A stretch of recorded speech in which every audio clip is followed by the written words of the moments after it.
ಮನ್ರೇಗಾ ಮೂಲ ಸ್ವರೂಪ ಬದಲಾವಣೆ ಮಾಡಿರುವ ಕೇಂದ್ರ ಸರ್ಕಾರದ ಕ್ರಮವನ್ನ ಕಾಂಗ್ರೆಸ್ ಖಂಡಿಸಿದೆ.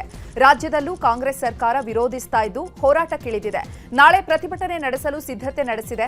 ಇನ್ನು ಫ್ರೀಡಂ ಪಾರ್ಕ್ನಲ್ಲಿ ಕಾಂಗ್ರೆಸ್ ಬೃಹತ್ ಹೋರಾಟ ಹಮ್ಮಿಕೊಂಡಿದ್ದು ಸ್ಥಳಕ್ಕೆ ಡಿಸಿಎಂ ಡಿಕೆಶಿ ಭೇಟಿ ನೀಡಿ ಸಿದ್ಧತೆ ಪರಿಶೀಲಿಸಿದ್ದಾರೆ.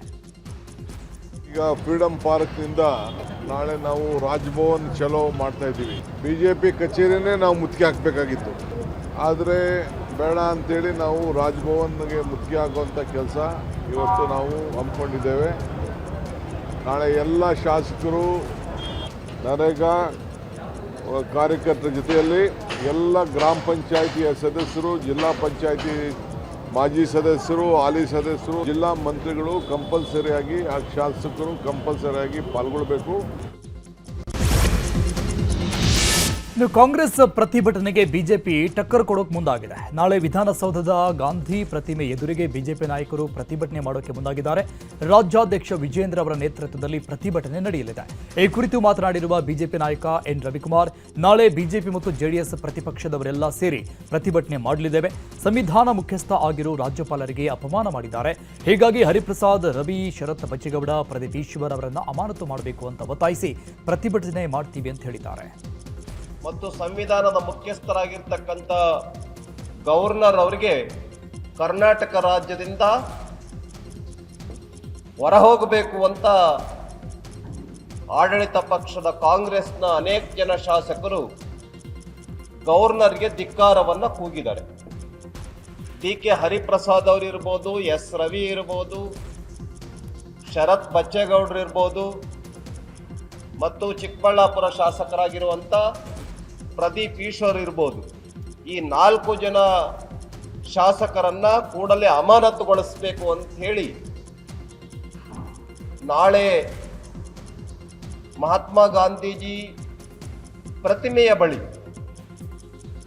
10:00 ಬೆಳಿಗ್ಗೆ ಪ್ರತಿಭಟನೆಯನ್ನು ಹಮ್ಮಿಕೊಂಡಿದೆ. ಮತ್ತು ಸಂವಿಧಾನದ ಮುಖ್ಯಸ್ಥರಾಗಿರ್ತಕ್ಕಂಥ ಗವರ್ನರ್ ಅವರಿಗೆ ರಾಜ್ಯಪಾಲರು ಮತ್ತು ಸರ್ಕಾರದ ಸಂಘರ್ಷ ಮುಂದುವರೆದಿದೆ. ಕಾಂಗ್ರೆಸ್ ಸಂಸದರ ಭೇಟಿಗೂ ಮುನ್ನವೇ ರಾಜ್ಯಪಾಲರು ರಾಷ್ಟ್ರಪತಿಗಳಿಗೆ ದೂರು ನೀಡಲು ಚಿಂತನೆ ನಡೆಸಿದ್ದಾರೆ. ಈಗಾಗಲೇ ಪ್ರತಿ ವಾರದ ಅಪ್ಡೇಟ್ನಂತೆ ಈ ವಾರದ ಬೆಳವಣಿಗೆಗಳ ಬಗ್ಗೆಯೂ ಕೂಡ ದ್ರೌಪದಿ ಮುರ್ಮುಗೆ ರಾಜ್ಯಪಾಲರು ವರದಿ ಸಲ್ಲಿಸಿದ್ದಾರೆ. ವರದಿಯಲ್ಲಿ ವಿಬಿಜಿ ರಾಮ್ಜಿ ಕಾಯ್ದೆಯನ್ನು ಟೀಕಿಸಿ ಭಾಷಣ ತಯಾರಿಸಲಾಗಿತ್ತು. ಅಧಿವೇಶನದ ಮುನ್ನ ದಿನವೇ ಭಾಷಣ ಪರಿಷ್ಕರಣೆಗೆ ಸೂಚನೆಯನ್ನು ನೀಡಲಾಗಿತ್ತು. ಆದರೂ ಕೂಡ ಕೇಂದ್ರ ಸರ್ಕಾರವನ್ನ ಟೀಕಿಸುವ ಅಂಶಗಳನ್ನು ತೆಗೆದಿರಲಿಲ್ಲ. ಹೀಗಾಗಿ 3 ಸಾಲಿನ ಭಾಷಣ ಮಾಡಿ ಅಧಿವೇಶನದಿಂದ ಹೊರಟೆ ಅಂತ ವರದಿಯಲ್ಲಿ ಉಲ್ಲೇಖಿಸಿದ್ದಾರೆ. 77ನೇ ಗಣರಾಜ್ಯೋತ್ಸವದಲ್ಲಿ ನಡೆಯುವ ಪರೇಡ್ನಲ್ಲಿ ಈ ಬಾರಿ ಕರ್ನಾಟಕದ ಸ್ತಬ್ಧಚಿತ್ರ ಕಡೆಗಣನೆ ಮಾಡಲಾಗಿದೆ. ಈ ಬಗ್ಗೆ ಸಿಎಂ ಸಿದ್ದರಾಮಯ್ಯ ಆಕ್ರೋಶ ವ್ಯಕ್ತಪಡಿಸಿದರು. ನಾನು ಪತ್ರ ಬರೆದು ಆಗ್ರಹಿಸಿದ್ರೂ ತಿರಸ್ಕಾರ ಮಾಡಲಾಗಿದೆ. ಇದು ರಾಜ್ಯಕ್ಕೆ ಮಾಡಿದ ಅಪಮಾನ ಅಂತ ಸೋಷಿಯಲ್ ಮೀಡಿಯಾದಲ್ಲಿ ಸಿದ್ದರಾಮಯ್ಯ ಪೋಸ್ಟ್ ಹಾಕಿ ತಮ್ಮ ಆಕ್ರೋಶವನ್ನ ಹೊರಹಾಕಿದ್ದಾರೆ.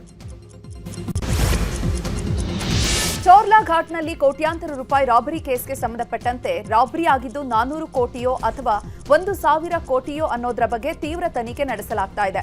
ಈಗಾಗಲೇ ಮಹಾರಾಷ್ಟ್ರ ಎಸ್ಐಟಿಯಿಂದ ತನಿಖೆ ನಡೀತಾ ಇದ್ದು, ಇದರ ಮಧ್ಯೆ ಆಂಧ್ರದ ಬಾಲಾಜಿ ಟ್ರಸ್ಟ್ ಬಗ್ಗೆ ದೂರುದಾರ ಹೇಳಿಕೊಂಡಿದ್ದು ರಾಬರಿ ಕೇಸ್ ಮತ್ತಷ್ಟು ಕಗ್ಗಂಟಾಗ್ತಾ ಇದೆ. ಇನ್ನು ಕೇಸ್ಗೆ ಸಂಬಂಧಪಟ್ಟಂತೆ ಕೆಲ ಆಡಿಯೋಗಳು ಕೂಡ ವೈರಲ್ ಆಗಿದ್ದು, ಕಿಶೋರ್ ಜಯೇಶ್ ಮಾತನಾಡಿರುವಂತಹ ಆಡಿಯೋದಲ್ಲಿ ಕರ್ನಾಟಕ ಪೊಲೀಸರ ಬಗ್ಗೆಯೂ ಕೂಡ ಉಲ್ಲೇಖಿಸಲಾಗಿದೆ. ಚೋರ್ಲಾ ಘಾಟ್ನಲ್ಲಿ ಕೋಟ್ಯಾಂತರ ಹಣ ದರೋಡೆ ಪ್ರಕರಣ ಸಂಬಂಧಪಟ್ಟಂಗೆ ಬೆಳಗಾವಿಯಲ್ಲಿ ಮಾತನಾಡಿದ ಸಚಿವ ಸತೀಶ್ ಜಾರಕಿಹೊಳಿ, ನಮ್ಮವರು ಈಗಾಗಲೇ ಪತ್ರ ಬರೆದಿದ್ದಾರೆ, ಯಾರಾದರೂ ಬಂದು ದೂರು ಕೊಟ್ಟರೆ ನಮ್ಮವರು ತನಿಖೆ ಮಾಡ್ತಾರೆ ಅಂತ ಹೇಳಿದ್ದಾರೆ. ಅಲ್ಲದೆ 400 ಕೋಟಿ ಕಾಂಗ್ರೆಸ್ದು ಅಂತ ಮಹಾರಾಷ್ಟ್ರ ಸಿಎಂ ಫಡ್ನವೀಸ್ಗೆ ಹೇಳಿಕೆಯನ್ನೇನು ಕೊಟ್ಟಿದ್ರು, ಅದಕ್ಕೆ ಜಾರಕಿಹೊಳಿ ಕೌಂಟರ್ ಕೊಟ್ಟಿದ್ದಾರೆ. 400 ಕೋಟಿ ಎಣಿಸಿದವರು ಯಾರು? ಇದರಲ್ಲಿ ಕಾಂಗ್ರೆಸ್ ಬಿಜೆಪಿ ಅಂತ ಏನಿಲ್ಲ, ಎಲ್ಲರೂ ಇರ್ತಾರೆ. ಎಲ್ಲಿ ಘಟನೆ ನಡೆದಿದೆ ಎಂಬ ಬಗ್ಗೆ ಸ್ಪಷ್ಟತೆ ಇಲ್ಲ. ಸದ್ಯಕ್ಕೆ ಮಹಾರಾಷ್ಟ್ರ ತನಿಖೆಗೆ ನಮ್ಮ ಪೊಲೀಸರು ಸಪೋರ್ಟ್ ಮಾಡ್ತಾರೆ ಅಂತ ಹೇಳಿದ್ದಾರೆ. ಇನ್ನು ಇದೇ ವಿಚಾರವಾಗಿ ಸಚಿವ ಪ್ರಿಯಾಂಕ್ ಖರ್ಗೆ, ಲಕ್ಷ್ಮೀ ಹೆಬ್ಬಾಳ್ಕರ್, ಚೆಲುವರಾಯಸ್ವಾಮಿ, ಈಶ್ವರ್ ಖಂಡ್ರೆ ಪ್ರತಿಕ್ರಿಯಿಸಿದ್ದಾರೆ. ನಮ್ಮವ್ರು ಈಗಾಗಲೇ ಪತ್ರ ಬರ್ದಾರೆ, ನೀವು ಯಾರ ಬಂದ್ರೆ ನಾವು ಸಪೋರ್ಟ್ ಮಾಡ್ತೀವಿ ಅಂತ. ಬರಬೇಕಲ್ಲ ಅವ್ರು, ಎಲ್ಲಿ ಏನು ಚೋರ್ಲಾ ಘಾಟದಲ್ಲಿ ಕರ್ನಾಟಕ ಏರಿಯಾನೋ, ಮಹಾರಾಷ್ಟ್ರ, ಗೋವಾನೋ, ಯಾಕಂದ್ರೆ ಎಲ್ಲ ಕೂಡಿಯವರು. ಮತ್ತು ಇಲ್ಲೇ ಚೋರ್ಲಾ ಆಗಿದ್ರೆ ನಾವು ಮಾಡ್ತೀವಿ ಫುಲ್ ಪ್ಲೇಜಾಗ. ನಮ್ಮ ಮಾಡ್ತಾರೆ. ಏನಿಸ್ರಿ ಅವರು ಎಲ್ಲಿ ಹೋಯ್ತು, ಯಾರಿಗೂ ಇನ್ನೂ ಇತ್ತಲ್ಲ. ಈಗಾಗೂ ಪ್ರಶ್ನೆ ಅಲ್ಲಲ್ರಿ, ಹಂಗೆ ಎಕ್ಸ್ಚೇಂಜ್ ಆಗಿ ಯಾರು ಮಾಡೋರ? ಬ್ಯಾಂಕ್ನವರು ತೊಗೋಬೇಕು. ಬ್ಯಾಂಕ್ನವ್ರು ಯಾಕೆ ತಗೋತಾರೆ ಈಗ? ಟೀಮ್ ಆಲ್ರೆಡಿ ಅಲ್ಲಿ ಹೋಗಿದ್ದಾರೆ, ನಮ್ಮವ್ರಿಗೆ ಏನೋ ಅವ್ರು ಇನ್ಫಾರ್ಮೇಷನ್ ಕೊಟ್ಟಿಲ್ಲ ಅಂತ ನನಗೆ ಸುದ್ದಿ. ಕೊಟ್ಟರೆ ನಮ್ದು ಏನಿದೆ ಪಾರ್ಟ್ ನಾವು ಮಾಡ್ಲಿಕ್ಕೆ ರೆಡಿ ಇದೀವಿ. ನೋಡೋಣ, ಬರಲಿ. ಅದು ಬಂದಮ್ಯಾಗ ಅವ್ರು ಮಹಾರಾಷ್ಟ್ರದವ್ರು ಏನು ಶೇರ್ ಮಾಡ್ತಾರೆ, ನಮ್ಮ ಪೊಲೀಸರು ಸಪೋರ್ಟ್ ಮಾಡ್ತಾರೆ. ಇಲ್ಲ ಯಾರು ಬಂದು ಕಂಪ್ಲೇಂಟ್ ಕೊಟ್ಟರೆ ಅದು ಈಗಾಗಲೇ ಭಾಳಷ್ಟು ಆ್ಯಕ್ಷನ್ ತೊಗೊಂಡಾರೆ. ಯಾರು ಬರಬೇಕು ಅಲ್ಲ, ನಮ್ಮ ಗಮನಕ್ಕೆ ಬಂದರೆ ಅವ್ರು ಯಾರು ಕಂಪ್ಲೇಂಟ್ ಕೊಟ್ಟರೆ ನಾವು ಇನ್ವೆಸ್ಟಿಗೇಷನ್ ಮಾಡ್ತೀವಿ. ಒಂದು ಗುಜರಾತ್ ಲಿಂಕ್ ಇದೆ, ಮಹಾರಾಷ್ಟ್ರ ಲಿಂಕ್ ಇದೆ, ಗೋವಾ ಲಿಂಕ್ ಇದೆ. ಮೂರರಲ್ಲೂ ಕೂಡ ಯಾರು ಸರ್ಕಾರ ಇರೋದು? ಇವೆಲ್ಲನೂ ಕೂಡ ಹೇಗೆ ಸರ್ಕಾರದ ಮೂಗು ಕೆಳಗಡೆ ನಡೀತಾ ಇದೆ? ಅದು ಇಷ್ಟು ದೊಡ್ಡ ಪ್ರಮಾಣದ ಒಂದು ವೇಳೆ ಹಣ ಇವತ್ತು ಹೈಜಾಕ್ ಆಗಿದೆ, ಚೋರಿ ಆಗಿದೆ, ಡಕಾಯಿತಿ ಆಗಿದೆ ಅಂದರೆ FIR ಎಲ್ಲ ಆಯಿತು, ಯಾವ ಸಮಯದಲ್ಲಿ ಆಗಿದೆ, ಇವತ್ತು ಯಾಕೆ ಕರ್ನಾಟಕ ರಾಜ್ಯಕ್ಕೆ ಇಲ್ಲಿವರೆಗೆ ಮಾಹಿತಿ ಕೊಟ್ಟಿಲ್ಲ, ಇದೆಲ್ಲ ಏನು ಗೌಪ್ಯತೆ? ಫಡ್ನವೀಸ್ ಅವರು ಇದಕ್ಕೆ ಉತ್ತರ ಕೊಡಬೇಕು. ಇವತ್ತು ಆ BJP ಸರ್ಕಾರ ಏನಿದೆ, ಸಮ್ಮಿಶ್ರ ಸರ್ಕಾರ, ಮಹಾರಾಷ್ಟ್ರದು ಗೋವಾದು ಏನಿದೆ, ಅವರು ಈ ದೇಶದ ಜನರಿಗೆ ಉತ್ತರ ಕೊಡಬೇಕಾಗ್ತದೆ. ಅವರು ಹೇಳಿ ಕರ್ನಾಟಕದ ಮೇಲೆ ಬೆರಳು ತೋರಿಸ್ಕೊಂತ ಮೊದಲು ಅವರು ಆತ್ಮಾವಲೋಕನ ಮಾಡಿಕೊಂಡು ಇವತ್ತು ಈ ಎಲ್ಲ ವಿಷಯಗಳ ಬಗ್ಗೆ ಬಹಿರಂಗವಾಗಿ ಚರ್ಚೆ ಮಾಡಲಿ. ಸುಪ್ರೀಂ ಕೋರ್ಟ್ ನ್ಯಾಯಾಧೀಶರ ಅಡಿಯಲ್ಲಿ ಒಂದು SIT ರಚನೆ ಮಾಡಲಿ. ಬೆಳಗಾವಿ ಚೋರ್ಲಾ ಘಾಟ್ ಬಳಿ 400 ಕೋಟಿ ಹೈಜಾಕ್ ಪ್ರಕರಣದ ಕುರಿತು ಯಾದಗಿರಿಯಲ್ಲಿ ಮಾತನಾಡಿದ ಛಲವಾದಿ ನಾರಾಯಣಸ್ವಾಮಿ, ಎಲ್ಲಾ ಚುನಾವಣೆಗೂ ಕಾಂಗ್ರೆಸ್ ಕರ್ನಾಟಕದಿಂದಲೇ ಹಣ ಕಳಿಸ್ತಾ ಇದೆ. ಕಾಂಗ್ರೆಸ್ಗೆ ತೆಲಂಗಾಣ, ಹಿಮಾಚಲ ಪ್ರದೇಶದಲ್ಲಿ 3 ಕಾಸಿಲ್ಲ. ಹೀಗಾಗಿ ಕರ್ನಾಟಕದಿಂದ ಲೂಟಿ ಮಾಡಿ ಬೇರೆ ರಾಜ್ಯದ ಚುನಾವಣೆಗೆ ಕಳಿಸ್ತಿದ್ದಾರೆ. ಅಬಕಾರಿ ಇಲಾಖೆಯಲ್ಲೂ ಕೂಡ ಭ್ರಷ್ಟಾಚಾರ ನಡೆದಿದೆ. ಈಗಲಾದರೂ ಸರ್ಕಾರ ಈ ಬಗ್ಗೆ ಸೂಕ್ತ ತನಿಖೆ ನಡೆಸಬೇಕು ಅಂದಿದ್ದಾರೆ. ಎಲ್ಲ ಚುನಾವಣೆಗಳಿಗೂ ಕಾಂಗ್ರೆಸ್ಸು ಕರ್ನಾಟಕದಿಂದಲೇ ಹಣ ಕಳಿಸೋದು ಈಗ. ಯಾಕೆಂದ್ರೆ ತೆಲಂಗಾಣ ಮತ್ತೆ ಹಿಮಾಚಲ ಪ್ರದೇಶದಲ್ಲಿ 3 ಕಾಸಿಲ್ಲ ಅವ್ರಿಗೆ. ಇಲ್ಲಿ ಲೂಟಿ ಮಾಡ್ತಿದ್ದಾರೆ. ಇಲ್ಲಿಂದ ಹೋದ್ರು ಕಾಂಗ್ರೆಸ್ನವ್ರು ಮಾಡ್ತಿರ್ತಕ್ಕಂಥದ್ದು. ಕಾಂಗ್ರೆಸ್ನವರು ಲೂಟಿ ಮಾಡ್ತಿದ್ದಾರೆ. ಈ ಕರ್ನಾಟಕದಲ್ಲಂತೂ ನೀವೇ ನೋಡಿದ್ರಿ, ಎಕ್ಸೈಸ್ ಡಿಪಾರ್ಟ್ಮೆಂಟ್ನಲ್ಲಿ 4,000 ಕೋಟಿ ಲೂಟಿ ಆಗಿದೆ. ಅಧಿಕಾರಿಗಳು ಅರೆಸ್ಟ್ ಆಗಿದ್ದಾರೆ. ಇವತ್ತು ಅವರ ಪರಿಸ್ಥಿತಿ ಬಹಳ ಗಂಭೀರ ಆಗಿದೆ. ಮಂತ್ರಿ ಇನ್ವಾಲ್ವ್ ಆಗಿದ್ದಾರೆ ಅಂತ. ಮೈತ್ರಿ ಆದರೂ ಮುಂದಿನ ಚುನಾವಣೆಯಲ್ಲಿ NDA ಅಧಿಕಾರಕ್ಕೆ ಬರಲ್ಲ ಅಂತ ಸಿಎಂ ಸಿದ್ದರಾಮಯ್ಯ ಹೇಳಿಕೆ ಕೊಟ್ಟಿದ್ರು. ಈ ಹೇಳಿಕೆಗೆ ಪರಿಷತ್ ವಿಪಕ್ಷ ನಾಯಕ ಛಲವಾದಿ ನಾರಾಯಣಸ್ವಾಮಿ ತಿರುಗೇಟು ಕೊಟ್ಟಿದ್ದಾರೆ. ಯಾದಗಿರಿಯಲ್ಲಿ ಮಾತನಾಡಿದ ಅವರು, ಕಾಂಗ್ರೆಸ್ನವರು ಸುಳ್ಳು ಹೇಳೋದ್ರಲ್ಲಿ ನಿಸ್ಸೀಮರು, ಸಿದ್ದರಾಮಯ್ಯ ಸುಳ್ಳಿನ ಸರದಾರರಾಗಿದ್ದಾರೆ. ನಾವೇ ಅಧಿಕಾರಕ್ಕೆ ಬರ್ತೀವಿ ಅಂತಾರೆ. ಆದರೆ ಅವರ ಪಕ್ಷದ ವಿಚಾರ ನಮಗೆ ಬೇಕಾಗಿಲ್ಲ. ಮುಂದಿನ ಚುನಾವಣೆಯಲ್ಲಿ NDA 150ಕ್ಕೂ ಹೆಚ್ಚು ಸೀಟ್ ಗೆದ್ದು ಅಧಿಕಾರಕ್ಕೆ ಬರುತ್ತೆ. ಇದು ನಾನು ಹೇಳ್ತಾ ಇರೋದಲ್ಲ, ಇಡೀ ಜನ ಹೇಳ್ತಾ ಇರೋದು. ಸಿಎಂ DCM ಒಬ್ಬರ ಕಾಲು ಒಬ್ಬರು ಹಿಡಿದುಕೊಂಡಿದ್ದಾರೆ. ಕಾಲು ಬಿಟ್ಟರೆ ಪೂರ್ಣಾವಧಿ ಅಧಿಕಾರ ಮುಂದುವರಿಯುತ್ತೆ, ಇಲ್ಲವಾದ್ರೆ ಅಧಿಕಾರ ಮುಂದುವರಿಯಲ್ಲ ಅಂತ ತಿರುಗೇಟು ಕೊಟ್ಟಿದ್ದಾರೆ. ಕಾಂಗ್ರೆಸ್ನವರು ಸುಳ್ಳು ಹೇಳೋದ್ರಲ್ಲಿ ನಿಸ್ಸೀಮರು, ಸಿದ್ದರಾಮಯ್ಯ ಸುಳ್ಳಿನ ಸರ್ದಾರ ಆಗಿದ್ದಾರೆ. ಈಗ ಅವ್ರೇನು ಬಹುಶಃ ಕಾಂಗ್ರೆಸ್ ಇಡೀ ದೇಶದಲ್ಲಿ ನಾಶವಾಗ್ತಿದ್ರು ನಾವೇ ಬರ್ತೀವಿ ಅಂತಾರೆ. ಅವರ ಪಕ್ಷದ ವಿಷಯ ನಮಗೆ ಬೇಕಾಗಿಲ್ಲ. ಮುಂದಿನ ಚುನಾವಣೆ ಇವತ್ತಾದರೂ ಕೂಡ NDA 150 ಸೀಟ್ಗೂ ಹೆಚ್ಚು ಗೆದ್ದು ಅಧಿಕಾರ ಮಾಡುತ್ತೆ. ಇದು ನಾನು ಮಾತ್ರ ಹೇಳಬೇಕಾಗಿಲ್ಲ, ಇಡೀ ಜನವೇ ಇವತ್ತು ಹೇಳ್ತಾ ಇದೆ. ಇಬ್ಬರು 2028ಕ್ಕೆ HDK ನಾನೇ ಸಿಎಂ ಬಂದ ಹೇಳಿಕೆಯನ್ನ ನೀಡಿದ್ರು. ಈ ಹೇಳಿಕೆ ವಿಚಾರವಾಗಿ DCM DKಶಿ ವ್ಯಂಗ್ಯವಾಡಿದ್ದಾರೆ. ಬೆಂಗಳೂರಲ್ಲಿ ಮಾತನಾಡಿದ ಅವರು, ಈ ಒಳ್ಳೆಯ ದಿನ ಅಶುಭವಾದ ಮಾತನ್ನ ಯಾಕೆ ಆಡೋದು? ನಾವೆಲ್ಲ ಸರ್ವಿಸ್ ಮಾಡ್ತಾ ಇರೋದು ನಾಡಿನ ಜನತೆಗೋಸ್ಕರ, ಕುಟುಂಬಕ್ಕಲ್ಲ. JDSನವರ ಕುಟುಂಬದ ಆಶಯ ಭಾವನೆಗಳು, ಕುಟುಂಬದಲ್ಲಿ ತೊಂದರೆಯಲ್ಲಿರೋದ್ರ ಬಗ್ಗೆ ಮಾತನಾಡ್ತಾರೆ. ನಾವು ದೇಶದ ಜನತೆಗೋಸ್ಕರ ರಾಜಕಾರಣ ಮಾಡ್ತಿದ್ದೇವೆ ಹೊರತು ಕುಟುಂಬಕ್ಕೆ ರಾಜಕಾರಣ ಮಾಡ್ತಾ ಇಲ್ಲ ಅಂತ ವ್ಯಂಗ್ಯವಾಡಿದ್ದಾರೆ. ಇನ್ನು ಇದೇ ವಿಚಾರವಾಗಿ ಸಚಿವ ರಾಮಲಿಂಗಾರೆಡ್ಡಿ, ಪ್ರಿಯಾಂಕ್ ಖರ್ಗೆ, ಶರಣಬಸಪ್ಪ ದರ್ಶನಾಪುರ್, ಜಮೀರ್ ಅಹಮದ್ ಕೂಡ ಪ್ರತಿಕ್ರಿಯಿಸಿದ್ದಾರೆ. ಈಗ ಬಿಡಪ್ಪ, ಈ ಒಳ್ಳೆ ದಿನ ಯಾಕೆ ಅಂತ ಒಂದು ಅಶುಭವಾದ ಮಾತನಾಡೋದು.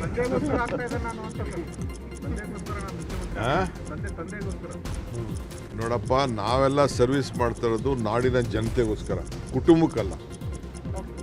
ಕುಟುಂಬದ ಕೆಲವು ಅನೇಕ ಅವರ ಆಶಯ ಭಾವನೆಗಳು, ತೊಂದರೆಯಲ್ಲಿರೋರ ಬಗ್ಗೆ ಅವರು ಮಾತಾಡ್ಕೊಳ್ಳಿ. ನಾವು ದೇಶದ ಜನತೆಗೆ ನಾವು ರಾಜಕಾರಣ ಮಾಡ್ತಾ ಇದ್ದೀವಿ, ಕುಟುಂಬಕ್ಕೆ ನಾವು ರಾಜಕಾರಣ ಮಾಡ್ತೀವಿ. ನೋಡಿ, 59 ಇದ್ದಿದ್ದು 2008ಅಲ್ಲಿ, 2013ರಲ್ಲಿ 28ಕ್ಕೆ ಬಂದರು. ಆಮೇಲೆ 2013ರಲ್ಲಿ 40ಕ್ಕೆ ಬಂದರು. 2019ರಲ್ಲಿ 28 ಬಂದರು. ಈಗ ಮೊನ್ನೆ ಚುನಾವಣೆಯಲ್ಲಿ 19 ಬಂದರು. 2023 ಚುನಾವಣೆ ಮುಂಚೆ ಏನು ಹೇಳ್ತಾಯಿದ್ರು? ಬರೆದಿಕ್ಕೊಳ್ಳಿ ಬಾಂಡ್ ಪೇಪರಲ್ಲಿ, ಮಾಧ್ಯಮದಲ್ಲಿ, ನಮ್ಮದೇ ಸರ್ಕಾರ, ನಾವೇ ಮಾಡ್ತೀವಿ ಸರ್ಕಾರ ರಚನೆ ಅಂತ ಹೇಳಿದ್ರು. ಅದು ಕುಮಾರಸ್ವಾಮಿಗೆ ಅದು ಚಟ. ಎಲ್ಲ ರಾತ್ರಿ ಕನಸು ನೋಡ್ರೆ ಕುಮಾರಸ್ವಾಮಿಯವರು ಹಗಲು ಕನಸು ನೋಡ್ತಾವ್ರೆ. ಇಲ್ಲ ಅವ್ರು ಜಡ್ಡು ಆಲ್ರೆಡಿ ಮರ್ಜ್ ಮಾಡ್ದಂಗೆ, ಅವರು ಮರ್ಜ್ ಮಾಡ್ದಂಗೆ ದೇವೇಗೌಡರು ಇರೋವರೆಗೂ ಸ್ವಲ್ಪ ಅಲಯನ್ಸ್ ಆಗಿರ್ತಾರೆ. ದೇವೇಗೌಡರು 100 ವರ್ಷ ಬದುಕಿರಬೇಕು. ಜಿಬಿಡಿಎ ಯೋಜನೆ ಬಗ್ಗೆ ಚರ್ಚೆಗೆ ಬನ್ನಿ ಎಂದ ಕುಮಾರಸ್ವಾಮಿ ಹೇಳಿಕೆಗೆ ಶಾಸಕ ಬಾಲಕೃಷ್ಣ ಟಾಂಗ್ ಕೊಟ್ಟಿದ್ದಾರೆ. ಈ ಕುರಿತು ಬಿಡದಿಯಲ್ಲಿ ಮಾತನಾಡಿದ ಅವರು, ನಾವು ರಾಜಕಾರಣಿಗಳು ಗೋಸುಂಬೆ ನಾಟಕ ಆಡೋದು ಬೇಡ, ಚರ್ಚೆಗೆ ನಾವು ಸಿದ್ಧ. ಅವರು ಬರಲಿ, ಯಾರನ್ನ ಕರೆದುಕೊಂಡು ಬನ್ನಿ ಅಂತಾರೋ ಅವರನ್ನೇ ಕರೆದುಕೊಂಡು ಬರ್ತೇವೆ. ರಾಮನಗರ ಅಥವಾ ಬೈರಮಂಗಲದಲ್ಲಿಯೇ ಚರ್ಚೆ ಮಾಡಲಿ, ನಾವು ಬರೋಕ್ಕೆ ಸಿದ್ಧರಿದ್ದೇವೆ. ಕುಮಾರಸ್ವಾಮಿರವರೇ ದಿನಾಂಕ ಸ್ಥಳ ನಿಗದಿ ಮಾಡಲಿ ಅಂತ ಹೇಳಿದ್ದಾರೆ. ಕುಮಾರಸ್ವಾಮಿ ಅವರು ಕೇಂದ್ರ ಮಂತ್ರಿಗಳಾಗಿದ್ದಾರೆ, ಅವರು ಟೈಮ್ ಇಂಪಾರ್ಟೆಂಟ್. ಅವರು ಯಾವತ್ತಾರ ನಿಗದಿ ಮಾಡಲಿ, ನಾವು ಹೋಗಿ ಚರ್ಚೆ ಮಾಡ್ತೀವಿ. ಈ ಪಾಪದ ಕೂಸು ಯಾರ ಕಾಲದಲ್ಲಿ ಪ್ರಾರಂಭ ಆಯಿತು, ಇದನ್ನು ಬೇರೆಯವ್ರ ಮೇಲೆ ಹೋಗ್ತಕ್ಕಂಥ ಪ್ರಯತ್ನ ಯಾತಕ್ಕೋಸ್ಕರ ಕುಮಾರಸ್ವಾಮಿ ಅವರು ಮಾಡ್ತಾರೆ ಅಂತ ಗೊತ್ತಿಲ್ಲ. ಚರ್ಚೆ ಮಾಡೋಕ್ಕೆ ನಾವು ಸಿದ್ಧ ಇದ್ದೀವಿ. ರಾಮನಗರದ ಬೇಕಾದ್ರೂ ಚರ್ಚೆ ಮಾಡ್ತೀವಿ, ಬೈರಮಂಗಲದ ಬೇಕಾದ್ರೂ ಚರ್ಚೆ ಮಾಡ್ತೀವಿ, ಬಿಡದಿಲ್ ಬೇಕಾದ್ರೂ ಚರ್ಚೆ ಮಾಡ್ತೀವಿ. ಅವರೇ ದಿನಾಂಕ ಮತ್ತು ಟೈಮ್ ನಿಗದಿ ಮಾಡಲಿ, ನಾವೆಲ್ಲ ಬಂದು ಚರ್ಚೆ ಮಾಡ್ತೀವಿ. ಚರ್ಚೆ ಮಾಡೋಕೆ ನಾವು ಸಿದ್ಧ ಇದ್ದೀವಿ. ಈ ಪಾಪದ ಕೂಸು ಯಾರ್ದು ಅಂತ ಜನಕ್ಕೆ ಗೊತ್ತಾಗಬೇಕು. ನೋಡ್ರಿ, ಜನನ ಒಂದ್ಸರಿ ಮೋಸ ಮಾಡ್ಬೋದು, 2 ಸರಿ ಮೋಸ ಮಾಡ್ಬೋದು, ಯಾವಾಗಲೂ ಮೋಸ ಮಾಡೋಕ್ಕಾಗಲ್ಲ. ಕುಮಾರಸ್ವಾಮಿ ಪತ್ರ ಬರೆದು ಸುಮ್ಮನೆ ಕುಳಿತುಕೊಂಡ್ರೆ ಕೆಲಸ ಆಗಲ್ಲ. ಬದಲಾಗಿ ಕಂಪನಿಯವರ ಕೈಯಲ್ಲಿ ಅರ್ಜಿ ಹಾಕಿಸಿ ಬೇಗ ಕಾರ್ಖಾನೆ ತನ್ನಿ, ಆಗ ಆ ಕ್ರೆಡಿಟ್ ನಿಮಗೆ ಹೋಗುತ್ತೆ ಅಂತ ಸಚಿವ ಚಲುವರಾಯಸ್ವಾಮಿ ಹೇಳಿದ್ದಾರೆ. ಮಂಡ್ಯದಲ್ಲಿ ಮಾತನಾಡಿದ ಅವರು, ಈಗಾಗಲೇ ಜಿಲ್ಲೆಗೆ ಕಾರ್ಖಾನೆ ತರಲು ಗಣಿಗ ರವಿ ಹೋರಾಟ ಮಾಡ್ತಿದ್ದಾರೆ.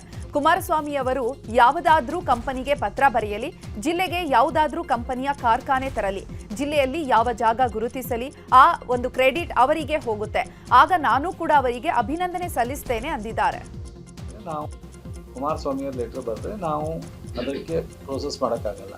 ಕುಮಾರಸ್ವಾಮಿಯವರು ಆ ಕಂಪ್ನಿಯವ್ರ ಜೊತೆ ಮಾತಾಡಿ ಕಂಪ್ನಿಯವ್ರ ಮೂಲಕ ನಮಗೆ ಪ್ರಾಪರ್ ಚಾನಲ್ ಕೊಡಿಸಿದ್ರೆ ಖಂಡಿತ ಇದ್ರ ಕ್ರೆಡಿಟ್ ಕುಮಾರಸ್ವಾಮಿಗೆ ಹೋಗುತ್ತೆ, ಕುಮಾರಸ್ವಾಮಿಯವ್ರಿಗೆ ಅಭಿನಂದನೆ ಹೇಳ್ತೀವಿ. ಸೊ ಕುಮಾರಸ್ವಾಮಿಯವ್ರ ಪತ್ರ ಬರೆಸೋ ಕೂತ್ಕೊಂಡ್ರೆ ಅದು ಕೆಲಸ ಆಗಲ್ಲ. ಕುಮಾರಸ್ವಾಮಿಯವರು ಆ ಕಂಪ್ನಿಯವ್ರನ್ನ ಕರೆಸಿ ಮಾತಾಡಿ ಅರ್ಜಿ ಹಾಕ್ಸಿದ್ರೆ, ಅರ್ಜಿ ಹಾಕ್ದವ್ರಿಗೆ ನಾವು ಥ್ಯಾಂಕ್ಸ್ ಹೇಳಲ್ಲ, ಕುಮಾರಸ್ವಾಮಿಯವರಿಗೆ ಫಸ್ಟ್ ಥ್ಯಾಂಕ್ಸ್ ಹೇಳ್ತೀವಿ, ಆಮೇಲೆ ಅರ್ಜಿ ಹಾಕ್ತಿರ್ತೀವಿ. ಪೌರಾಯುಕ್ತಗೆ ಧಮಕಿ ಪ್ರಕರಣದ ಬಗ್ಗೆ ಚಿಕ್ಕಬಳ್ಳಾಪುರದಲ್ಲಿ ಮಾತನಾಡಿದ ಸಚಿವ ಎಂಸಿ ಸುಧಾಕರ್, ರಾಜೀವ್ ಗೌಡ ಎಲ್ಲೋ ತಲೆಮರೆಸಿಕೊಂಡಿದ್ದಾರೆ, ಅವರ ಜಾಡು ಪತ್ತೆಯಾಗಿತ್ತು, ಆದರೆ ಮತ್ತೆ ಎಸ್ಕೇಪ್ ಆಗಿದ್ದಾರೆ. ಮಂಗಳೂರು ರೈಲ್ವೆ ನಿಲ್ದಾಣದಲ್ಲಿ ಕಾರು ಬಿಟ್ಟು ಪರಾರಿಯಾಗಿದ್ದಾರೆ, ಅದು ಸಿಸಿಟಿವಿಯಲ್ಲಿ ಸೆರೆಯಾಗಿದೆ. ಅಲ್ಲಿ ಎಲ್ಲಿ ವಾಸ ಇದ್ರು, ಯಾರ ಜೊತೆ ಇದ್ರು ಅಂತ ಪತ್ತೆ ಮಾಡಲಾಗ್ತಾ ಇದೆ. ಈ ಪ್ರಕರಣವನ್ನ ಸರ್ಕಾರ ಗಂಭೀರವಾಗಿ ತೆಗೆದುಕೊಂಡಿದೆ ಅಂತ ಮಾಹಿತಿ ಕೊಟ್ಟರು. ಮೊನ್ನೆ ಕೆಲವು ಮಾಹಿತಿಯನ್ನು ಕಲೆ ಹಾಕಿದ ಮೇಲೆ ಅವರು ಮಂಗಳೂರಿನಲ್ಲಿದ್ದಾರೆ ಅಂತಕ್ಕಂಥ ಮಾಹಿತಿ ಬಂತು. ತಕ್ಷಣ ಅವರು ಅಲ್ಲಿಂದ ಕೂಡ ಪರಾರಿಯಾಗಿದ್ದಾರೆ. ಅಲ್ಲಿ ಅವರ ವಾಹನವನ್ನು ರೈಲ್ವೆ ನಿಲ್ದಾಣದಲ್ಲಿ ಬಿಟ್ಟಿರುವಂಥ ಮಾಹಿತಿ, ಅವರ ವಾಹನ ಚಾಲಕರು ಅಲ್ಲಿ ಹೋಗಿ ನಿಲ್ಲಿಸಿ ಅಲ್ಲಿಂದ ಅವರು ನಿರ್ಗಮಿಸಿರುವಂಥದ್ದು CCTV ಮುಖಾಂತರ ಲಭ್ಯ ಆಗಿದೆ. ಆದರೆ ಇದನ್ನು ಭಾಳ ಗಂಭೀರವಾಗಿ ತೆಗೆದುಕೊಂಡಿದ್ದೀವಿ. ನ್ಯಾಯಾಲಯ ಕೂಡ ಅವರ ಬೇಲ್ ಅರ್ಜಿಯನ್ನು ತಿರಸ್ಕಾರ ಮಾಡಿದೆ. ಈಗ ನೋಡಿ, ಬಂಧನಕ್ಕೆ ಡೆಡ್ಲೈನು ಮತ್ತೊಂದು ಕೊಡೋದಕ್ಕೆ ನಾನು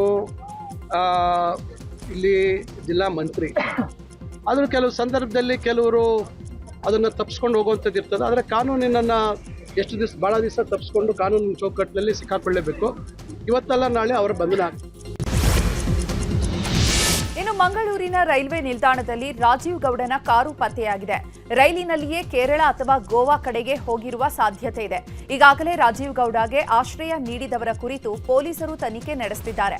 ಮಂಗಳೂರಿನ ಉದ್ಯಮಿಯಿಂದ ರಾಜೀವ್ ಗೌಡಗೆ ಆಶ್ರಯ ನೀಡಿರುವ ಮಾಹಿತಿ ಇದ್ದು, ಚಿಕ್ಕಬಳ್ಳಾಪುರ ಪೊಲೀಸರಿಂದ ಮಂಗಳೂರಿನಲ್ಲಿ 4 ದಿನಗಳಿಂದ ತನಿಖೆ ಮಾಡಲಾಗ್ತಾ ಇದೆ. ಸಮುದ್ರದಲ್ಲಿ ಟೂರಿಸ್ಟ್ ಬೋಟ್ ಮಗುಚಿ ಬಿದ್ದು ಇಬ್ಬರು ಸಾವನ್ನಪ್ಪಿದ್ದು, ಇನ್ನಿಬ್ಬರ ಸ್ಥಿತಿ ಗಂಭೀರವಾಗಿರುವ ಘಟನೆ ಉಡುಪಿ ತಾಲೂಕು ಕೋಡಿಬೆಂಗ್ರೆ ಅಳಿವೆ ಬಾಗಿಲು ಬಳಿ ನಡೆದಿದೆ. ಡೆಲ್ಟಾ ಬೀಚ್ನಿಂದ ಹೋಗಿದ್ದ ಪ್ರವಾಸಿ ಬೋಟ್ನಲ್ಲಿ 14 ಮಂದಿ ಪ್ರವಾಸಿಗರಿದ್ದರು. ಪ್ರವಾಸಿಗರೆಲ್ಲರಿಗೂ ಸಿಬ್ಬಂದಿ ಲೈಫ್ ಜಾಕೆಟ್ ಕೊಟ್ಟಿದ್ರು. ಆದರೆ ಕೆಲ ಪ್ರವಾಸಿಗರು ಲೈಫ್ ಜಾಕೆಟ್ ಹಾಕೊಂಡಿರಲಿಲ್ಲ. ಅಲ್ಲದೆ ಕೆಲವರು ಬೋಟ್ನಲ್ಲಿ ಹುಚ್ಚಾಟ ಕೂಡ ಮಾಡಿದ್ರು. ಈ ವೇಳೆ ಆಳ ಸಮುದ್ರದಲ್ಲಿ ಅಲೆಗಳಿಗೆ ಸಿಲುಕಿ ಬೋಟ್ ಮಗುಚಿ ಬಿದ್ದು ತಕ್ಷಣವೇ ಕಾರ್ಯಾಚರಣೆ ನಡೆಸಿದ್ದು, ಅದರಲ್ಲಿ ಇಬ್ಬರು ಸಾವನ್ನಪ್ಪಿದ್ದು, ಇನ್ನಿಬ್ಬರ ಸ್ಥಿತಿ ಗಂಭೀರವಾಗಿದೆ.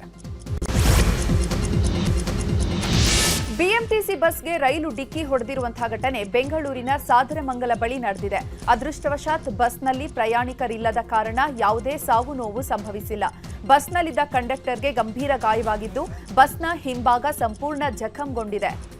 ಇನ್ನು ಚಾಲಕನ ನಿಯಂತ್ರಣ ತಪ್ಪಿ ಟಿಟಿ ವಾಹನ ಪ್ರಯಾಣಿಕರ ತಂಗುತಾಣಕ್ಕೆ ಡಿಕ್ಕಿ ಹೊಡೆದಿರುವಂತಹ ಘಟನೆ ಉತ್ತರ ಕನ್ನಡ ಜಿಲ್ಲೆಯ ಕಾರವಾರದ ಮುದಗಾದಲ್ಲಿ ನಡೆದಿದೆ.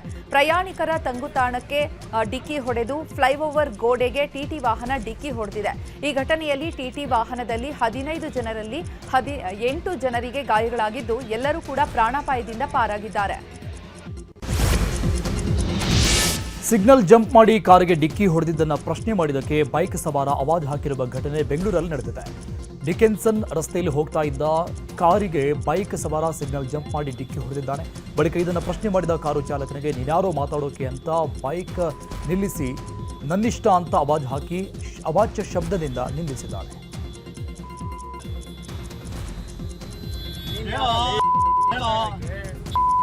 ಯಾರೋ ಮಾತಾಡಕ್ ನನ್ಗೆ ಲಾ ಬಗ್ಗೆ ಹೇಳೋದಲ್ಲ, ಪೊಲೀಸ್ ಬಗ್ಗೆ ಹೇಳೋದು.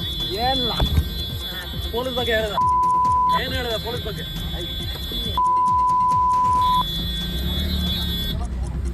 ನೀನ್ ಹೇಳಿದ ಹೇಳು. ಫಿಲ್ಮ್ ಚೇಂಬರ್ ಚುನಾವಣೆಯಿಂದ ಶಾಸಕ ಮುನಿರತ್ನ ಹಿಂದೆ ಸರಿದಿದ್ದಾರೆ. ಚೇಂಬರ್ ಅಧ್ಯಕ್ಷ ಸ್ಥಾನಕ್ಕೆ ನಾಮಪತ್ರ ಸಲ್ಲಿಸಿದ ಮುನಿರತ್ನ ಸಡನ್ ಆಗಿ ನಾಮಪತ್ರವನ್ನ ವಾಪಸ್ ಪಡೆದಿದ್ದಾರೆ. ಈ ಮೂಲಕ ಡಿಕೆಶಿ ಬೆಂಬಲಿತ ಭಾಮ ಹರೀಶ್ ಸಿದ್ದರಾಮಯ್ಯ ಬಣದ ಜಯಮಾಲಾ ನಡುವೆ ಫೈಟ್ ನಡೆಯಲಿದೆ. ಬೆಂಗಳೂರಿನ ಯಲಹಂಕದ ಸಿಂಗನಾಯಕನಹಳ್ಳಿಯಲ್ಲಿ ಅದ್ಧೂರಿ ಹಿಂದೂ ಸಮಾಜೋತ್ಸವ ನಡೆದಿದೆ. ಜಿಟಿಜಿಟಿ ಮಳೆಯನ್ನು ಲೆಕ್ಕಿಸದೆ ಶೋಭಾಯಾತ್ರೆಯಲ್ಲಿ ಹಿಂದೂ ಕಾರ್ಯಕರ್ತರು ಭಾಗಿಯಾಗಿದ್ದಾರೆ. ಇನ್ನು ಶೋಭಾಯಾತ್ರೆಯಲ್ಲಿ ಸ್ತಬ್ಧ ಚಿತ್ರಗಳು ಎಲ್ಲರ ಗಮನ ಸೆಳೆದಿವೆ.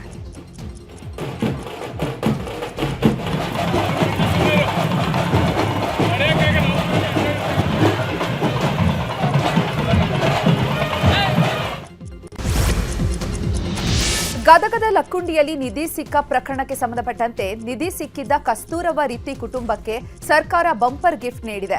ಕಸ್ತೂರವ ರಿತ್ತಿಗೆ ಹೊರಗುತ್ತಿಗೆ ಆಧಾರದ ಮೇಲೆ ಅಡುಗೆ ಸಹಾಯಕಿಯಾಗಿ ನೇಮಕ ಮಾಡಿದ್ದು, ಇದರ ಜೊತೆಗೆ ಮನೆ ಕಟ್ಟಲು 5 ಲಕ್ಷ ರೂಪಾಯಿ ಮಂಜೂರು ಮಾಡಿದೆ. ಈ ಬಗ್ಗೆ ಮಾತನಾಡಿರುವ ರಿತ್ತಿ ಕುಟುಂಬಸ್ಥರು, ನಮಗೆ ಮನೆ ಕಟ್ಟಲು ಜಾಗ ಕೊಟ್ಟಿದ್ದಾರೆ, ಮನೆ ನಿರ್ಮಾಣ ಮಾಡಲು 5 ಲಕ್ಷ ಕೊಟ್ಟಿದ್ದಾರೆ, ಕಸ್ತೂರವ ರಿತ್ತಿಗೆ ಅಡುಗೆ ಸಹಾಯಕಿಯಾಗಿ ಕೆಲಸ ಕೊಟ್ಟಿದ್ದಾರೆ, ನಮಗೆ ತುಂಬಾನೇ ಖುಷಿ ಆಗ್ತಾ ಇದೆ. ಸರ್ಕಾರ ನಿಧಿ ಕೊಟ್ಟಿದ್ದಕ್ಕೆ ಬಹುಮಾನ ಕೊಡೋದು ಬಾಕಿ ಇದೆ, ಅದು ಕೂಡ ಮುಂದಿನ ದಿನಗಳಲ್ಲಿ ಕೊಡ್ತಾರೆ ಅಂದಿದ್ದಾರೆ.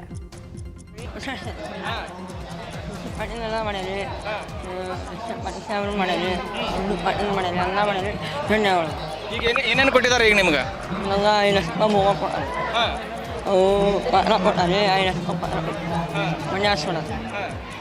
ಖುಷಿ ಅನ್ಸಾವತ್ತೈತಿ.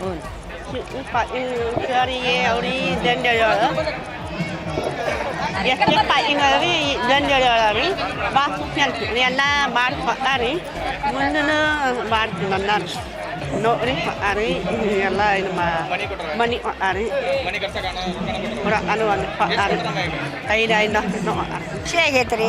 ನಮ್ಮ ಊರ ದೈವ, ನಮ್ಮ ದೈವ ಐತ್ರಿ, ಅವರೆಲ್ಲರೂ ಒಪ್ಪಿಕೊಂಡ್ರೆ ಕೊಡಿಸ್ತೀವಿ ಅಂತೇಳಿ ಕೊಟ್ಟಾರ್ರಿ. ನಮ್ಗೆ ಈಗ ಕೊಟ್ಟಾರ್ರಿ, ಈಗ ಇನ್ನೂ ಅನುಕೂಲ ಮಾಡ್ತೀವಿ ನಮ್ಮ ಸಿದ್ದು ಪಾಟೀಲ್ ಹೇಳ್ಯಾರ್ರಿ. ಇನ್ನು ಇದೇ ವಿಚಾರವಾಗಿ ಮಾತನಾಡಿದ ಸಚಿವ ಎಚ್.ಕೆ. ಪಾಟೀಲ್, ಲಕ್ಕುಂಡಿ ನಿಧಿ ಸಿಕ್ಕ ಕುಟುಂಬಕ್ಕೆ ಸರ್ಕಾರದಿಂದ ಗೌರವ ಸಲ್ಲಿಸಲಾಗಿದೆ ಅಂದಿದ್ದಾರೆ. ಲಕ್ಕುಂಡಿಯಲ್ಲಿ ಮನೆಯೊಂದರ ಪಾಯವನ್ನು ತೆಗೆಯುವ ಸಂದರ್ಭದಲ್ಲಿ ದೊರೆತ 465 ಗ್ರಾಂ ಬೆಲೆ ಬಾಳುವ ಬಂಗಾರದ ವಸ್ತು ಎಂದು ಗುರುತಿಸುವ ನಿಧಿಯನ್ನು ಪ್ರಜ್ವಲ ವಿತ್ತಿ ಎಂಬ ಲಕ್ಕುಂಡಿ ಪಾಲಕ ಸರ್ಕಾರಕ್ಕೆ ನೀಡುವ ಮೂಲಕ ತನ್ನ ಪ್ರಾಮಾಣಿಕತೆಯನ್ನು ಮೆರೆದು ಲಕ್ಕುಂಡಿಯ ಸಂಸ್ಕೃತಿಗೆ ಕೀರ್ತಿ ತಂದಿದ್ದಾನೆ. ಅವನ ತಾಯಿ ಹಾಗೂ ಅವನ ಅಮ್ಮ ತೋರಿದ ಸಾಮಾಜಿಕ, ನೈತಿಕ, ಸಾಂಸ್ಕೃತಿಕ ನಿಲುವುಗಳು ಪ್ರಶಂಸನಾರ್ಹ. ಆರ್ಥಿಕವಾಗಿ ಅಡಚಣೆಯಲ್ಲಿರುವ ಈ ಕುಟುಂಬಕ್ಕೆ ಒಂದು ನಿವೇಶನ ಹಾಗೂ ಮನೆ ಮಂಜೂರಿ ಅಲ್ಲದೆ ಆ ಬಾಲಕನ ತಾಯಿಗೆ ಉದ್ಯೋಗವನ್ನು ಸರ್ಕಾರ ನೀಡಿದೆ. ಲಕ್ಕುಂಡಿಯಲ್ಲಿ ನಿಧಿ ವಿಚಾರವಾಗಿ ಮಾತನಾಡಿದ ಸಚಿವ ಎಚ್.ಕೆ. ಪಾಟೀಲ್, ಲಕ್ಕುಂಡಿಗೆ ವಿಶ್ವ ಪಾರಂಪರಿಕ ಸ್ಥಾನ ಆಗಬೇಕು. ಯುನೆಸ್ಕೋಗೆ ಈಗಾಗಲೇ ಪತ್ರ ವ್ಯವಹಾರ ಮಾಡಲಾಗಿದೆ. ಲಕ್ಕುಂಡಿಯಲ್ಲಿ 101 ದೇವಸ್ಥಾನ, 101 ಬಾವಿಗಳಿದೆ ಅಂತಾರೆ. ಅದರ ಹುಡುಕಾಟಕ್ಕೆ ರಾಜ್ಯ ಸರ್ಕಾರ ಮುಂದಾಗಿದೆ. ಮಾರ್ಚ್ ಒಳಗಾಗಿ 5 ದೇವಸ್ಥಾನ, 5 ಬಾವಿಗಳ ಅಭಿವೃದ್ಧಿ ಮಾಡ್ತೀವಿ ಅಂತ ಹೇಳಿದ್ದಾರೆ. ಬೀದರ್ನಲ್ಲಿ ಅಕ್ರಮ ಅವ್ಯವಹಾರ, ಕಳಪೆ ಕಾಮಗಾರಿ ಕುರಿತು ನ್ಯೂಸ್ 18 ವರದಿ ಬಿತ್ತರ ಮಾಡಿತ್ತು. ಸದ್ಯ ನ್ಯೂಸ್ 18 ವರದಿಗೆ ಸಚಿವ ಈಶ್ವರ ಖಂಡ್ರೆ ಸ್ಪಂದಿಸಿದ್ದಾರೆ. ನಮ್ಮ ಆಡಳಿತದಲ್ಲಿ ಬೋಗಸ್ ಮಾಡುವುದಕ್ಕೆ ಯಾವುದೇ ಅವಕಾಶ ಇಲ್ಲ. ಬೋಗಸ್, ಡೂಪ್ಲಿಕೇಟ್, ಅಕ್ರಮ ವ್ಯವಹಾರ, ಕಳಪೆ ಕಾಮಗಾರಿ ಮಾಡಿದ್ರೆ ಅಂತವರ ವಿರುದ್ಧ ಕಠಿಣ ಕ್ರಮ ಕೈಗೊಳ್ತೇವೆ. ಪ್ರತಿ ಕೆಡಿಪಿ ಸಭೆಯಲ್ಲಿ ಎಲ್ಲ ಇಲಾಖೆ ಅಧಿಕಾರಿಗಳಿಗೆ ಕಟ್ಟುನಿಟ್ಟಿನ ಆದೇಶ ಮಾಡಿದ್ದೇನೆ ಅಂತ ಹೇಳಿದ್ದಾರೆ. ಯಾರೇ ಬೋಗಸ್ ಮಾಡಿದರೆ, ಡುಪ್ಲಿಕೇಶನ್ ಮಾಡಿದರೆ, ಅಕ್ರಮ ವ್ಯವಹಾರ ಮಾಡಿದರೆ, ಕಳಪೆ ಮಟ್ಟದ ಕಾಮಗಾರಿ ಮಾಡಿದರೆ ಅವ್ರ ಮೇಲೆ ಕಠಿಣವಾದಂಥ ಕ್ರಮ ತಗೊಳ್ತೀವಿ. ಈಗಾಗಲೇ ಔರಾದ್ ಕಮಾಲ್ ನಗರದಲ್ಲಿ ಏನು ಇವತ್ತು ಕಲ್ಯಾಣ ಕರ್ನಾಟಕ ಅಭಿವೃದ್ಧಿ ನಿಧಿಯಿಂದ ಏನೋ ಅಕ್ರಮ ಆಗಿದೆ, ಅವು ಸೋಲಾರ್ ಆಗಲಿ ಮತ್ತೊಂದಾಗಲಿ ಕೂಡಿಸೋದ್ರಲ್ಲಿ ಸರಿಯಾಗಿ ಆಗಿಲ್ಲ ಅನ್ನುವಂಥದ್ದು ಒಂದು ದೂರು ಬಂದಿದೆ. ನನ್ನ ಗಮನಕ್ಕೆ ಮಾಧ್ಯಮದಲ್ಲಿ ನೋಡಿದ್ದೇನೆ. ಜಿಲ್ಲಾಧಿಕಾರಿಗಳಿಗೆ, ಮುಖ್ಯ ಕಾರ್ಯನಿರ್ವಾಹಕ ಅಧಿಕಾರಿಗಳಿಗೆ ಸೂಚನೆ ಕೊಟ್ಟಿದ್ದೇನೆ. ಅವರಿಗೆ ಬರವಣಿಗೆಯಲ್ಲೂ ಕೊಡಲಿಕ್ಕೆ ಹೇಳಿದ್ದೇನೆ. ತನಿಖೆ ಮಾಡಿ ವರದಿ ಕೊಡಿ.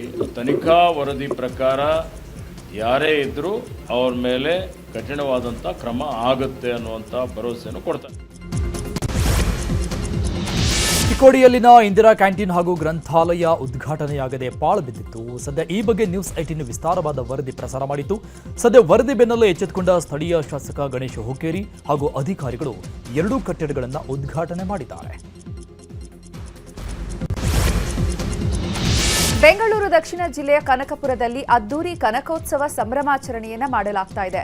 ಇಂದು ಡಿಸಿಎಂ ಡಿಕೆ ಶಿವಕುಮಾರ್ ಹಾಗೂ ಡಿಕೆ ಸುರೇಶ್ ರಂಗೋಲಿ ಸ್ಪರ್ಧೆ ವೀಕ್ಷಿಸಲು ಆಗಮಿಸಿದ್ದಾರೆ.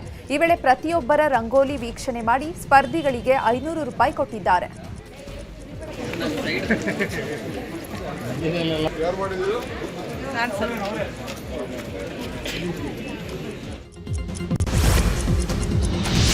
ಬೆಂಗಳೂರು ದಕ್ಷಿಣ ಜಿಲ್ಲೆಯ ಚನ್ನಪಟ್ಟಣದಲ್ಲಿ ನಡೆದ ಬೊಂಬೆ ನಾಡ ಗಂಗೋತ್ಸವ ಕಾರ್ಯಕ್ರಮಕ್ಕೆ ಬಂದಿದ್ದ ಗಿಲ್ಲಿ ನಟನ ನೋಡೋಕೆ ಅಭಿಮಾನಿಗಳು ಮುಗಿಬಿದ್ದಿದ್ದಾರೆ. ವೇದಿಕೆ ಮೇಲೆ ಬಂದ ಗಿಲ್ಲಿ ಕಂಡು ಅಭಿಮಾನಿಯೊಬ್ಬ ವೇದಿಕೆಗೆ ನುಗ್ಗಿದ್ದಾನೆ. ಈ ವೇಳೆ ಸ್ಥಳದಲ್ಲಿದ್ದ ಪೊಲೀಸರು ಬೌನ್ಸರ್ಸ್ ಅಭಿಮಾನಿಯನ್ನ ತಡೆದು ವಾಪಸ್ ಕಳಿಸಿದ್ದಾರೆ. ಈ ವೇಳೆ ಗಿಲ್ಲಿ ಧ್ವನಿ ಕೇಳಿ ಕಾರ್ಯಕ್ರಮಕ್ಕೆ ಸೇರಿದ್ದ ಜನರೆಲ್ಲ ಹರ್ಷೋದ್ಗಾರ ಮಾಡಿದ್ದಾರೆ.